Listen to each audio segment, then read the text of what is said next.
To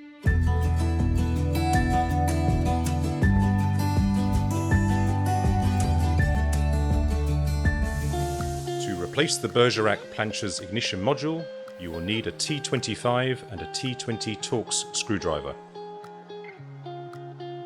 Remove the plate and then the drip tray. Use a T25 Torx screwdriver to unscrew the two screws. Turn the frame upside down and unscrew the two screws. Turn the frame right side up again. Remove the panel to unplug the wires from the button.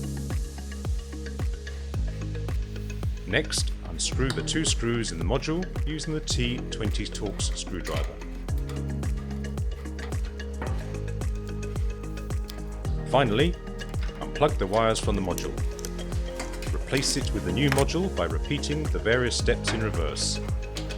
Position the frame right side up.